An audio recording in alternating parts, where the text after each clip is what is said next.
Hey everyone, today's video we're going to be talking about how to crimp at home. And I forgot to mention in the video, but you should definitely get a hook sharpener. It's just a little file. You can look for any type of like metal file online or at Home Depot or something. Long, short, doesn't matter. And then I forgot to mention in the video as well that you should crimp down your barbs. I personally don't for sale, so people can decide if they do or not, but it makes it easier to plug fish. There's less surface area as it goes deeper into the mouth, and it's easier for removal when you're done. I do personally crimp them down. I think it's just helpful, easier. As long as you keep the line tight, you won't have any problems while fighting the fish. You won't typically lose them unless it's, a rig failure or the hook bending out or something, which that's a separate video. I'll talk about how to set your drag and everything that way that even a small fish doesn't bend out a big hook. Enjoy. First thing you want to know about crimping is having cable cutters. You can buy these online, Home Depot, local tackle shops. These will cut your heavy mono and steel cable, and you want to have flat ends on everything so that it's easy to slide in and out of your sleeves so that look like this, as well as not to leave jagged edges that'll poke you when you're leadering fish. Next, you'll need either hand crimpers, which are cheaper and easier if you're not making a lot of stuff, or a big swagger bench like this. Now both the handheld one and this version both have teeth, and they will match the according crimp sleeve needed. Too big, your line may slip through, and too tight, then you may rip the sleeve in half and it might pull and you'll lose your fish that way. So we're going to be using copper sleeves that go according with your cable, and your aluminum sleeves which go with your mono. These are silver, the aluminum ones, and then the copper are typically black. It's very important you don't mix up the two, because these copper ones may cut your mono and the aluminum ones may not hold as well on your steel cable. This is 4 feet of 400 pound cable and 400 pound mono. For this video we're going to be making a casted shark rig using this Mustad 16-aught hook. The other things you'll need are a snap swivel for your weight and 2 regular swivels. These are rated for 500 pounds, as tiny as they are, I know. Trust me, they work. They've caught me sea bass that are approximately 200, 250 pounds. And these tiny little 170 pound snap swivels have never bent open or snapped off on snags. So we'll start here with the hook and the cable section. Unravel this. You take one end, you get your sleeve. Remember, copper to cable, aluminum to mono. Slide that through on one end. Put your hook on. Either way does not really matter. And then, since this is a casted rig, we're going to leave a little bit of a gap here, and that will allow you to stick the legs of your spider weights that you're going to attach to this via the snap swivel, so that it's shorter for casting and it'll come apart in the air or when it hits the water. After you've put your sleeve on, you're going to want to cinch that down a little bit. The cable end is flat, it won't cut you. You, for precaution, can leave a little bit out, but it's best if it's perfectly lined up. You'll be left with something like that. Then you're going to find the corresponding mouth on the die, and you're going to want to, with copper, any cable, crimp it right on the edge. Some sleeves, they may take 2 or 3 to get across, some maybe 1. It depends how long you purchase. Personally, 2 crimps is fine. I haven't noticed any slippage, and on smaller rigs like these, going for smaller game fish, I've noticed no failures as far as them getting pulled through. It's just on the heavier game stuff where you don't want to risk it. It gives you some extra peace of mind, but these will not come undone and they will not fail, and they are much stronger. Now that is what a proper crimp job looks like. If you have gaps or weird flares on the side, which this does not, you can tell it's smooth all the way around, then you might just want to restart. Personally, if it doesn't look good, I don't use it. And that's just a confidence thing for fishing for me. And I hold that through with anything. Crimps, any type of connection knots, mainline, gear in general, quality will always give you better results.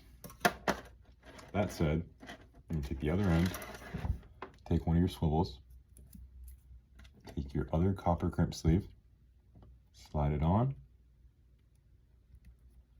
and then slide one end of your swivel through, loop that back around into the sleeve once again. This time, I would recommend you slide it down as tight as possible. If you can't get past a little loop like that, that's fine. But I've noticed when there's more give, there's a chance for sharks and big fish to shake, and then that may jiggle the hook even though it's in a separate part of the line, and you might lose your fish. So what I like to do is take this, put it in between either the teeth of your hand crimpers or your bench, and then use that as a way to leverage pulling the cord all the way tight. So that looks like this. Give it a tug, and then you're ready to crimp.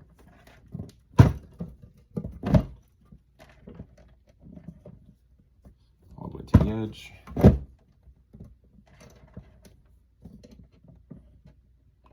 2 more times across. And now we're already halfway done.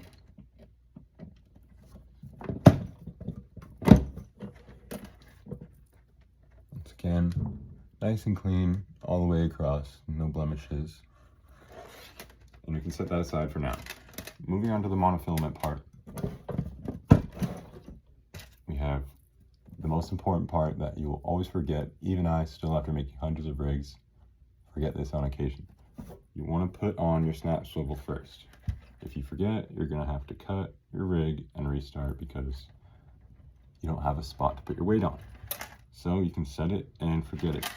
Next, take your aluminum crimp sleeve, mono and aluminum, slide it on, take your swivel from earlier, back through, and then slide it in. It's easier to pinch the line and then push it through because proper sleeve sizes tend to be a little bit more difficult, where if you size up, yes, they can work, but like earlier stated, it may result in some issues. Notice that one's nice and tight. This one's still big. We're going to slide it down nice and tight. Next, we'll match it to the die. For this one, it's slot number 3.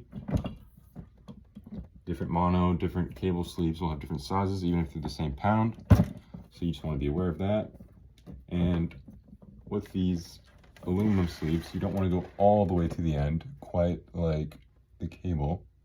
Now, I'm pretty close there, but that's okay. As long as you leave a little bit that's normal and straight, not squished. What that does is prevent the mono from getting cut from the aluminum itself. Where the cable, it'll withstand any pressure on the edges so that you don't have to worry about it because it's steel and it won't get cut through. So we're going to crimp this down 2 more times. 1 and 2.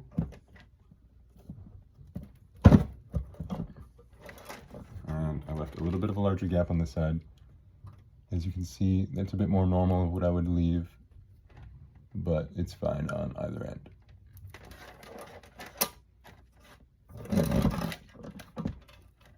Here we have our snap swivel from earlier. Make sure that stays on your line. Slide your other sleeve through on your main line connection end, and then your swivel, and then back through the sleeve.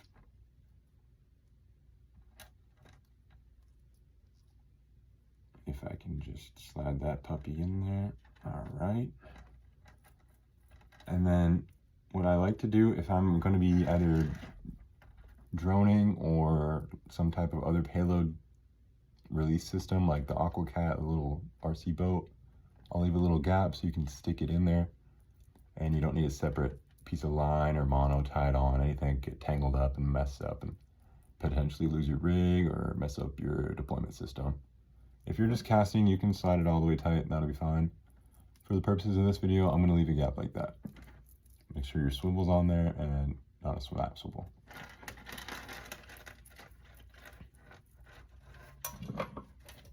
Find the correct die, aluminum to mono, copper to cable, crimp that down once, twice, and 3 times.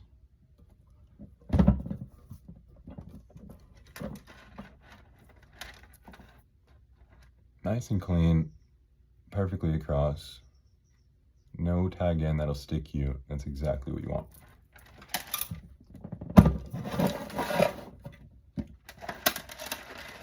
Now personally, I don't sell these rigs online with any electrical tape or duct tape or anything around the hook here with this little gap. With casting rigs, you kind of, like I was saying earlier, want to leave this loop because you'll have a spider weight hanging there. I've got one here I can demonstrate. This will fold your rig in half. That way when you cast, you can get more distance. But with larger rigs, I like to personally tape them down so that there's no wiggle and no give when a shark picks up the bait. I sell them uncovered because I want you to be able to inspect the product for yourself, make sure you like it and you're happy with it, and you know nothing's gonna fail you and that the rig is to your standards. Feel free to get electrical tape. Just give it 2 wraps around the hook here and then across, and like a couple here at the end, and then just tag it off. Now with this rig being 4 and 4, it's a total of 8 foot in length, so I recommend you cast this on a rod anywhere from 8 to 12 feet, even 13 if you have it. The longer the better, but not everyone likes the Lewis style fishing. Sharks you could expect to catch with a rig like this, easily foldable, transportable. You can shrink this down, make it coils nice and tight, it won't mess it up or anything. But any range of shark from 4 to even 9 feet, I wouldn't recommend if you're going to be casting and you know there are sharks of that size in that area that you go that large. I would use a conventional rig at that point. 1, because this is 8 feet, anything larger than that. 1, they have the potential of wrapping in the line, which makes it shorter. And then also being able to just tail smack your top shot, which could wrap or cut through. Any questions, feel free to leave a comment. I will get back to you. And I hope this video was helpful. And good luck. Beach Bite Tackle out.